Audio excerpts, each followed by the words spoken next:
बहुत important news है वो ये है कि आरआरबी ग्रुप डी की वैकेंसीज़ जो हैं वो आउट हो चुकी हैं। जी हाँ, अगर आप पूछेंगे तो कब से ये फॉर्म भरना चालू हो जाएंगे, तो 3/1/2025 के बाद से ये फॉर्म भरना चालू हो जाएंगे। अब आप पूछेंगे कि दोस्त कितनी वैकेंसी निकली हैं, तो आइए मैं आपको सब समझा देता हूँ।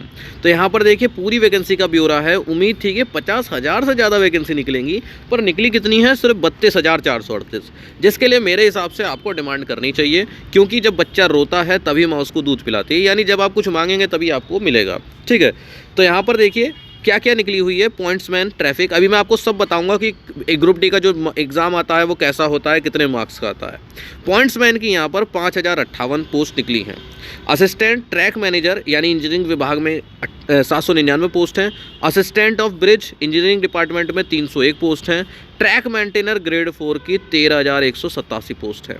एक चीज़ को लेकर आप में कन्फ्यूज़न हो सकता है दोस्त कि इसमें ITI मांगी है या फिर 10th। ठीक है दोस्त, तो पहले ही इन्होंने बताया था कि कुछ पोस्ट 10th के लिए हैं, अदरवाइज बाकी ज़्यादातर पोस्ट ITI के लिए हैं। अभी जब ऑफिशियल नोटिफिकेशन आएगा तब ये चीज़ आपके लिए क्लियर हो जाएगी। ठीक, यहाँ पर मैं आपको इंपॉर्टेंट चीज़ शुरू में ही बता दूं कि अगर आप ग्रुप डी के लिए एलिजिबल हैं, यानी कि आप 10th पे पास हैं और या फिर आपने ITI भी करा हुआ है, तो आप सीधी सी बात है फॉर्म भर ही सकते हैं। तो आप ये कुछ बुक्स जरूर मंगा लीजिएगा जो इंपॉर्टेंट बुक्स है। किरण पब्लिकेशन की बुक्स हैं, रीजनिंग की, मैथ की, साइंस की, GA की, और ये सबसे इंपॉर्टेंट बुक है, ये बुक है आपकी प्रीवियस ईयर क्वेश्चन की, जिसमें आपको इतने सारे ग्रुप डी के पिछले साल के पेपर मिलेंगे और आपको पता चलेगा कि ग्रुप डी का पेपर आता कैसा है। ठीक है, अगर एग्ज़ाम पैटर्न की बात कर ली जाए, जो कि मैं अभी बता देता हूँ चलिए, तो यहाँ पर 25 नंबर की साइंस आएगी, 25 नंबर की मैथ आएगी, 30 नंबर की रीजनिंग आएगी और 20 नंबर की GA आएगी। 90 मिनट का समय होगा और 100 आपको सवाल करने होंगे।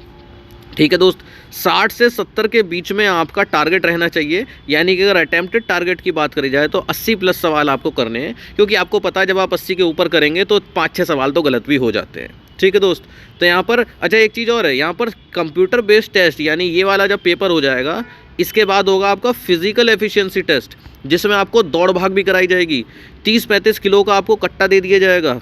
ठीक है, आपको एक कट्टा दिया जाएगा जिसका वजन करीब 35 किलो होगा और आपको 100 मीटर उसको लेकर चलना होगा 2 मिनट के अंदर या 4 मिनट के अंदर। वो मैं आपको सबको कंफर्म सारी चीज़ें बता दूंगा। लड़कियों के लिए वेट अलग होता है। इसके बाद आपकी एक लंबी दौड़ होती है 1 किलोमीटर लंबी, 4 मिनट 15 सेकंड में। ठीक है, तो इस तरह से यहाँ पर फिजिकल भी होता है और उसके बाद आपका मेडिकल होता है। तो कई सारी स्टेजेस आती हैं। ग्रुप डी की बुक्स मैंने बता दी, ये बहुत इंपॉर्टेंट बुक है, किरण पब्लिकेशन की बुक है। डिस्क्रिप्शन में आपको लिंक मिल जाएगा, अदरवाइज आपकी स्क्रीन पर भी इस साइड में चैनल के नाम के ऊपर आ रही होंगी बुक ऑप्शन, बाय करने के ऑप्शन। तो यहाँ पर आ जाते हैं हम अपनी वैकेंसी के ऊपर दोस्त। तो यहाँ पर बताया गया है असिस्टेंट वर्कशॉप मैकेनिकल की आई हैं 3,077 post. Assistant TL and AC workshop electrical department के 624। अब यहाँ पर आप देख सकते हैं जितने भी कोई ना कोई ब्रांच लिखी हुई है, सपोज ये मैकेनिकल ब्रांच के हैं, तो सीधी सी बात है इसमें ITI मांगा जाएगा मैकेनिकल, ये ITI होगा इलेक्ट्रिकल। ठीक है, यहाँ पर assistant operation, assistant loco shed, diesel, electrical सब। ठीक, यहाँ पर assistant SNT signal and telecommunication, इसमें हो सकता है 10th मांग लिया जाए, बाकी आपका टाइम बताएगा। ठीक, और पहले नंबर पर ट्रैफिक के पॉइंट्समैन है 5,058। तो इस तरह से ये सारी पोस्ट यहाँ पर बताई गई हैं। अब एक चीज़ जो आप जानना चाहेंगे, ये सब यहाँ पर आप देख सकते हैं अलग अलग डिवीज़न में, ये भी आपके काम नहीं है। अभी आपके काम की जो चीज़ है वो मैं आपको बताता हूँ, वो है जॉब प्रोफाइल। आप ये तो जानना बिल्कुल चाहेंगे कि ग्रुप डी की वैकेंसी जो होती हैं या इसकी जो जॉब होती है वो कैसी होती है, क्या जॉब प्रोफाइल रहता है, क्या इनके काम रहते हैं, कैसी जॉब है, क्या हमें करनी चाहिए या फिर नहीं करनी चाहिए। दोस्त पहली चीज़ मैं आपको बता दूं कि मोस्टली जगहों पर 12 घंटे की शिफ्ट होती है, 12 घंटे की शिफ्ट, जिस वजह से आपका लगभग सारा दिन नौकरी में ही चला जाएगा। कुछ जगहों पर ये 8 घंटे की शिफ्ट होती है, पर ये उन जगहों पर है जहाँ पर काम ज़्यादा होता है, बड़े स्टेशंस पर। तो जहाँ पर आपको काम ज़्यादा होगा वहाँ 8 घंटे है, अदरवाइज़ छोटे मोटे स्टेशनों पर 12 घंटे की शिफ्ट है। जो सैलरी होती है लगभग 30 से 35 हज़ार सैलरी होती है। जब 12 घंटे आप काम करेंगे तो भाई 8-10 घंटे की तो नींद भी लेता ही आदमी, फ़ोन भी चलाता है, नहाता धोता भी है, खाता पीता भी है, तो आपके पास पर्सनल कामों के लिए बहुत ही कम समय बचेगा। सप्ताह में एक रेस्ट मिल जाएगा आपको, डिपेंड करता है आपस में किस तरह के आपकी ट्यूनिंग है, किस दिन किसको रेस्ट चाहिए।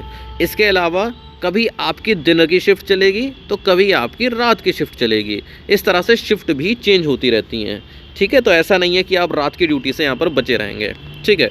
अब आप कहेंगे कि यार हम मतलब अगर आप अच्छे पढ़े लिखे हैं तो आपको यहाँ पर अच्छा नहीं लगेगा। जो मैं आपको अपने दिल की बात बताता हूँ, अगर आप वेल एजुकेटेड हैं, आप अच्छी एजुकेशन है, तो आपको यहाँ पर अच्छा नहीं लगेगा, ठीक है। आपका यहाँ पर मन शायद नहीं लगेगा, आपको लगेगा मैं यहाँ कहाँ फंस गया। तो इस बीच में आप अपनी तैयारी करते रहिएगा। अगर आप कहीं और निकल जाते हैं और सिलेक्शन हो जाता है तो आप उसको चूज़ कर लेना। अगर आपका सिलेक्शन कहीं और हो जाता है तो आप उसको चूज़ कर लेना, परंतु अगर आपका कहीं सिलेक्शन और नहीं होता तो आप पढ़ाई करते रहना, क्योंकि यहाँ पर इंटरनल एग्ज़ाम होते रहते हैं और उन इंटरनल एग्ज़ाम से आप चाहें तो station master, train manager, loco pilot इस तरह की पोस्ट पर जा सकते हैं, ठीक। इसके अलावा आप पूछेंगे और क्या काम होते हैं भाई, तो दोस्त काम ये होते हैं जैसे डिपार्टमेंट वाइज काम होते हैं। यहाँ पर सबसे ऊपर आ जाते हैं एसएससी सीनियर सेक्शन इंजीनियर, जो उनके पास एक बहुत बड़ा एरिया होता है। इनके अंडर में बहुत सारे जेई होते हैं, ठीक है। जेई के नीचे एक छोटी टीम होती है, ठीक। उस टीम में कई सारे लोग होते हैं और उस टीम में आप भी हो सकते हैं, ठीक। तो आपका पर्टिकुलर टास्क होगा, सपोज़ आप एसएनटी डिपार्टमेंट में हो, किसी सिग्नल में कोई ख़राबी आ गई, ठीक है, तो आप वहाँ पर काम कर रहे होंगे, जेई आपको सुपरवाइज़ कर रहे होंगे, जेई आपको बता रहे होंगे कि ऐसे करो या वैसे करो या करके दिखा रहे होंगे। आप सपोज़ किसी ब्रिज के डिपार्टमेंट में हो तो आप वहाँ पर काम कर रहे होंगे जेई के अंडर में। इस तरह से जो टेक्नीशियन हो गए या फिर आप ग्रुप डी वाले जो भी बंदे हो गए, वो सब वहाँ पर एज ए असिस्टेंट के तौर पर, हेल्पर के तौर पर मौजूद रहते हैं, ठीक है।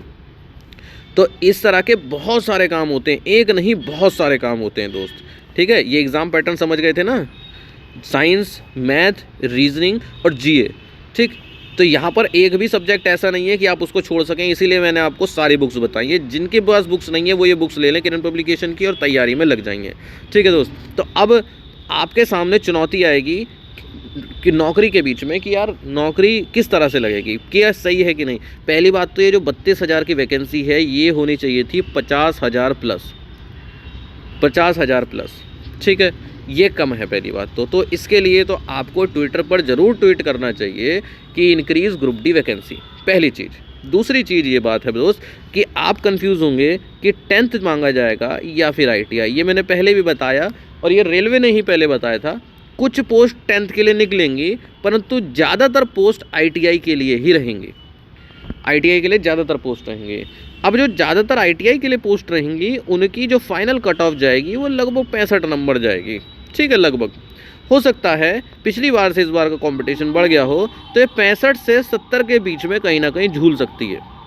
इस तरह की यहाँ पर कट ऑफ रहेगी, ठीक है। तो आपको यहाँ पर अच्छे से पढ़ाई करनी है। जो भी बच्चे ग्रुप डी के लिए एलिजिबल हैं वो अच्छे से पढ़ाई करें। ऑफिशियल नोटिफिकेशन आते ही जैसे ही सारी बातें ऑफिशियल होती हैं, ये वीडियो मैंने सिर्फ इसलिए बनाई जिससे आपके अंदर पता चल जाए कि हाँ भाई आ गई वैकेंसी, लग जाओ तैयारी में। तो लग जाओ भाई, अब टाइम वेस्ट मत करो। ये मत सोचो कि अब ऑफिशियल नोटिफिकेशन कब आएगा। जब ऑफिशियल नोटिफिकेशन आएगा तब की तब देखी जाएगी, तब आप अपने और प्रोसेस में लगना। तब तक आप अपनी पढ़ाई कीजिए दोस्त। और अगर आपको कोई बात कहनी है बिल्कुल आप कमेंट में कहिए, और तब तक आप जो भी तैयारी कर रहे हो अदर एग्ज़ाम की वो करते रहिए।